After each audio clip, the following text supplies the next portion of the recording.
Hey everyone, did you know that over 90% of you watching right now haven't hit that subscribe button? If you enjoy our content, take a second to subscribe. It's free and it really helps us keep bringing you great stories every day. I always thought love was quiet.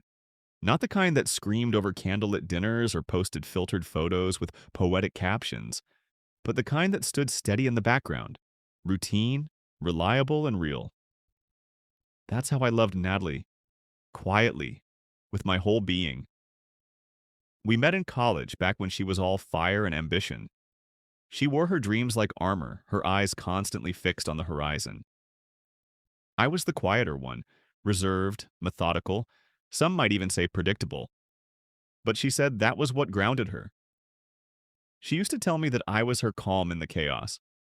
We built a life slowly, deliberately. I got into systems engineering. Natalie worked in marketing, and over the years she climbed fast, always pushing, always moving. I was proud of her, genuinely. I made peace with the fact that she would probably always be the star in any room, while I preferred the corners, unnoticed. Our marriage, I thought, worked because we balanced each other out. She burned bright. I made sure the flame had a safe place to land. We didn't fight much. I made dinner when she worked late. She'd leave notes on my desk when she had early meetings. We had our little rituals: Sunday pancakes, Friday movie nights, her favorite wine stocked in the fridge. It wasn't dramatic or Instagram worthy, but I believed it was solid. Then came the little shifts. It started with the absences, the late meetings that became late nights, the quick kisses that barely touched my lips. She started dressing differently, sharper, bolder. Her perfume changed. She was suddenly glued to her phone, even in bed, her laughter directed at texts I never saw. I asked once, gently, if everything was okay. She smiled and said, "Of course, babe. Don't be so paranoid." I let it go. Maybe I didn't want to see. Maybe I was too trusting. Or maybe I just didn't believe someone could throw away something stable for a thrill. But denial only lasts so long. One evening, she came home flushed with excitement, said she'd been promoted. Director of Brand Strategy, she announced, her eyes glowing, champagne already in her hand. I congratulated her, hugged her, even planned a celebratory dinner. She never showed up. 3 weeks later, I found the emails. They weren't hidden, just poorly deleted. Her laptop was open on the dining table, and I caught sight of a subject line. Last night was perfect. I clicked before I could stop myself. And there it was. Weeks of messages between her and her boss, Martin, a married man, twice her age. The same man I had shaken hands with at the company retreat. The same man who smiled at me while his hand lingered too long on her back. The emails weren't vulgar, but they were damning. Dinners, hotel stays, inside jokes, talk of our future. She wrote about how I wouldn't understand, how I was sweet but safe, how she needed fire. She wrote that I'd probably take it quietly, that I was too nice to cause drama. She was right. Partly. I didn't scream. I didn't confront her that night. I sat in the dark after she fell asleep, the glow of her betrayal lighting up the screen. My hands trembled, but my mind was eerily calm. I read every message, every word. Then I backed it all up. I didn't sleep. I made a copy of everything: emails, timestamps, hotel receipts. I spoke to a lawyer the next day. We'd signed a prenup back when she earned less. It was ironclad. But infidelity, documented and proven, tilted the entire agreement. My lawyer assured me that with what I had, I'd walk away clean, and she wouldn't. Still, I didn't rush. I needed time, not to hurt her, but to erase her. Emotionally, mentally, legally. In the weeks that followed, I acted the same. Made coffee in the morning, kissed her forehead, asked about her day. But beneath the surface, I was moving quietly. Transferring funds to a separate account, canceling joint subscriptions, meeting with realtors in secret. She was too caught up in her affair to notice. Then came the night she told me she wanted out. She didn't even flinch when she said it. We were having dinner. She barely touched her food. Her eyes stayed on her phone. "I think we've outgrown each other," she said, her tone rehearsed. "You're a good man, but I need more. More excitement. More life." I asked if there was someone else. She didn't deny it, just shrugged. Does it matter? It did, but not in the way she thought. She told me she'd be moving out, but hoped we could stay friends. That I'd understand eventually. That I'd meet someone more my speed. I nodded. I wish you well. She looked surprised. Maybe she expected a breakdown, a begging session. But I simply stood, cleared the plates, and did the dishes. The next day, she left with 3 suitcases and a kiss on my cheek, like it was some business transaction. She moved in with Martin, or rather, he moved her into a condo he kept for such things. The weeks that followed were strange. Quiet, but not in the peaceful way I used to love. I missed the smell of her shampoo in the bathroom, the clink of her heels, the little laugh she made when she tried to scare me and failed every time. But I didn't reach out. Instead, I kept working, kept rebuilding, sold the house, moved to a new apartment downtown, changed my number, closed all joint accounts, sent over the divorce papers with the evidence attached. She didn't respond for 2 weeks. Then, one rainy Sunday morning, I got the call. She was crying. Said Martin had gotten cold. His wife had found out. There were consequences, legal ones. His promotion was revoked. He moved back in with his wife to try and make things work. And Natalie, well, she was left with a lease she couldn't afford and a career she'd burned for a man who walked away. She asked if we could talk, said she missed me, that she'd been confused, that she made a mistake. I listened calmly. Then I said, I understand. But there's nothing to come back to. Silence. You erased me that night, I continued. So I did the same, only I did it legally. She didn't cry then, just breathed heavy through the phone. I still love you, she whispered. I don't, I said. I meant it. She didn't call again right away. After that last conversation, I assumed she'd take the hint. I had made it clear there was no door left to knock on. But 2 weeks later, I saw her name in my inbox. Subject line, please read. I hovered over it for a while. Part of me didn't want to give it a single second more of my time. But curiosity got the better of me. I opened it. It wasn't long, just a few paragraphs. She apologized, again. Said she couldn't stop thinking about the life we had, about how safe she felt with me, how she took it all for granted. She said she had messed everything up chasing something shiny and hollow. She even offered to go to counseling, said she was willing to work through the pain, that she'd do anything to fix what she'd broken. But what she didn't understand was that I had already buried that version of myself, the man who waited, hoped, forgave. I had mourned the marriage while she was still in someone else's bed. I had moved forward, not in rage, not in bitterness, but in resolve. I didn't reply. Instead, I got up from my desk, grabbed my keys, and went for a walk. The city felt different now. When we lived in the suburbs, things were predictable. Quiet streets, polite neighbors, holiday decorations on cue. But here, everything pulsed, unfamiliar, fast. I liked it. No reminders of Sunday pancake mornings or shared playlists in the car. Eventually, I wandered into the coffee shop near my new place. The barista knew my name by now. The usual? She asked with a smile. I nodded. Extra hot today, please. There was something refreshing about being known but not known. These people didn't know my past. They didn't look at me with pity. To them, I was just another regular. No backstory, no baggage, just a quiet man with a calm smile and a habit of tipping well. It was in that new rhythm that I started finding myself again. I hadn't realized how much I'd bent over backward in that marriage, how much I shrunk to make space for Natalie's flame. I thought compromise was love, that yielding was romantic. But what I'd really done was disappear piece by piece until only my shell remained. Now I was rediscovering the man inside. I signed up for cooking classes on Tuesdays. I volunteered at a local tech mentoring program. I started running in the mornings, something I never did before. There was a strange power in shaping my days without consulting someone else. But Natalie didn't let go easily. One evening, I came home to find her waiting at the entrance of my building. Drenched from the rain, hair stuck to her face, eyes wide and glassy. For a moment, I froze. She looked smaller somehow, like someone had deflated the confidence she used to wear like perfume. I just want 5 minutes, she said softly. I didn't want to cause a scene in the lobby, so I nodded and let her walk with me to the cafe around the corner. She ordered tea. I got nothing. She started slow, said she'd been seeing a therapist, that she was confronting her patterns, that she knew what she did was selfish and cruel. Then she leaned in and whispered, I still see you when I close my eyes. I stayed silent. I walk past couples holding hands and it hits me.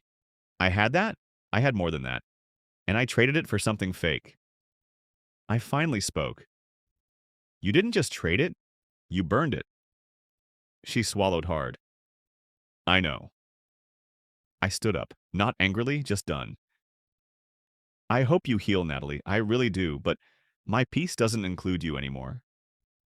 She didn't try to stop me this time. After that night, she disappeared from my immediate world. Maybe she finally understood. Maybe she saw that I wasn't bluffing, that the door wasn't just closed, it was gone. But the effects lingered. Grief is strange that way. It doesn't always scream. Sometimes, it just lingers quietly like a song stuck in the background of your thoughts. It showed up when I saw a married couple laughing over takeout in the park, or when I heard a song she used to hum while brushing her teeth. Those moments hit hard, not because I missed her, but because I missed who I thought she was. The version I built in my head, the woman I pledged my forever to, but I wasn't angry anymore, not even sad. Just clear. Clarity is underrated. People chase passion and thrill, but clarity, that's where the real power is. Knowing who you are, what you stand for, what you'll never allow again. By now, the divorce was finalized. My lawyer moved quickly. Thanks to the documentation I'd gathered and the terms of our agreement, I kept everything that mattered. My retirement, my apartment, my dignity. She was left with the condo lease she could barely afford and a reputation stained in whispers. I didn't take joy in her downfall, but I didn't offer a hand either. My quiet revenge wasn't in screaming or scorched earth. It was in thriving, in refusing to be defined by betrayal, in rebuilding not just my life, but myself. Stronger, sharper, untouchable. One day I got an envelope in the mail. No return address. Inside was a photo from years ago, our honeymoon. We were on a boat, laughing, wind whipping through her hair. She had written on the back in faint pen, I didn't know what I had. I stared at it for a long time. Then I dropped it in the trash. Not in anger, just closure. There's a myth that revenge has to be loud, that it needs fire and spectacle. But real revenge, the kind that lasts, is quiet, strategic. It's becoming so whole that nothing they shattered can touch you again. She thought I was predictable. She thought I'd break. Instead, I disappeared from her world completely. No begging, no second chances. Just calm, deliberate erasure. She traded love for a fantasy. I traded pain for freedom, and I wouldn't go back for anything. Time passed in fragments. Seasons shifted. The skyline from my apartment window changed with the light. The city felt like a living thing, loud, unpredictable, always moving forward. In a strange way, it mirrored how I felt inside. Not healed overnight, but evolving, bit by bit. I never told anyone the full story, not even my closest friend, Marcus. He just knew she left, knew I moved, knew I'd changed. He never asked for details, and I was grateful for that. Some things don't need to be spoken. They're too heavy, too intimate. Besides, what mattered wasn't what happened, but who I became afterward. I wasn't the same man Natalie married. That version of me, the one who bent quietly, who waited patiently, who swallowed disappointment with a smile, he was gone. Not bitter, not hardened, just different, wiser, sharper, at peace in a way I never expected to be. One day I bumped into someone from our old life. I was at the grocery store reaching for a carton of eggs when I heard a voice behind me. Daniel? I turned. It was Angela, one of Natalie's old co-workers. We'd had dinner with her and her husband a couple of times, back when Natalie still pretended we had the perfect marriage. I nodded. Hey, Angela, it's been a while? She blinked, clearly surprised. You look good, different. Thanks, I said, keeping it short. She hesitated. I heard about everything. I'm so sorry. I gave her a polite smile. It's all in the past. She looked like she wanted to say more, ask something maybe, but she didn't. Just gave a half smile and said, "Well, I'm glad you're doing well." Really? I thanked her and walked away. Later in the parking lot, I sat in my car for a moment, watching the clouds roll across the sky. There was no anger, no flare of emotion, just a quiet satisfaction. My past didn't have hooks in me anymore.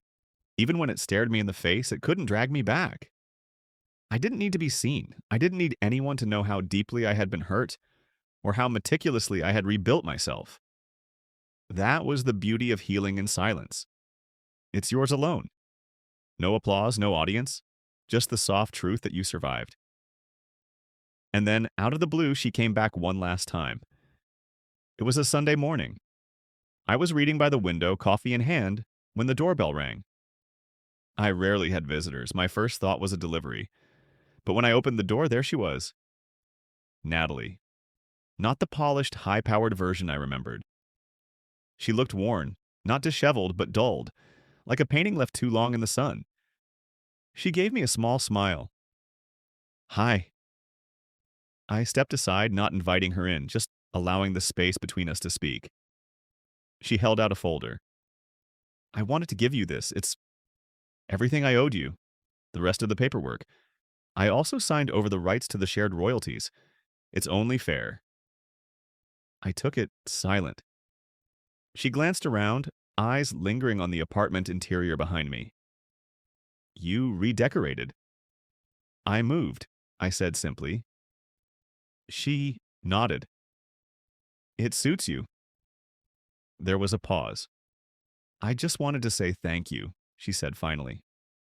"For what?" "For not fighting me. For not dragging me through the mud. You could have made everything so much worse." I looked at her, really looked at her. For the first time, I saw the regret in her eyes wasn't performative. It was real, heavy, but it didn't move me the way she might have hoped.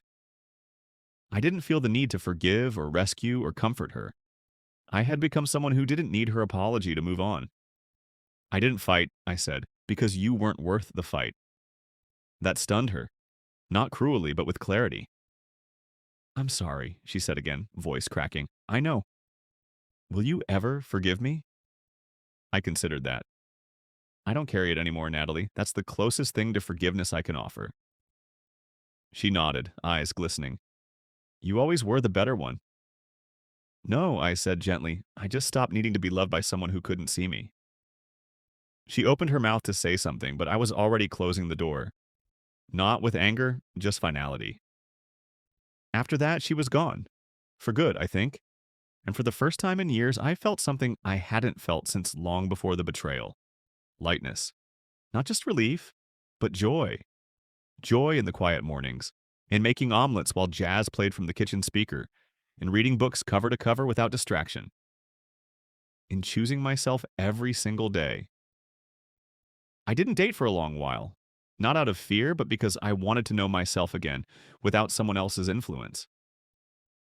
I wanted to enjoy my own company, to understand what I liked, what I wanted, what I'd never compromise on again. When I finally did meet someone, it was nothing like before. No fireworks, no sweeping gestures, just a slow, steady unfolding. A woman who didn't need fixing or chasing, who respected silence as much as conversation, who asked nothing of me but honesty. I told her everything one night about Natalie, the betrayal, the aftermath. She listened. She didn't pity me. She just held my hand and said, "You're not boring. You're brave." And maybe that was the real revenge.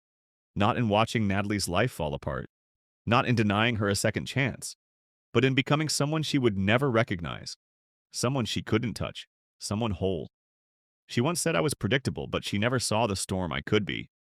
While she ran toward chaos, I became a fortress, quiet, unshakable, rebuilt from the ground up.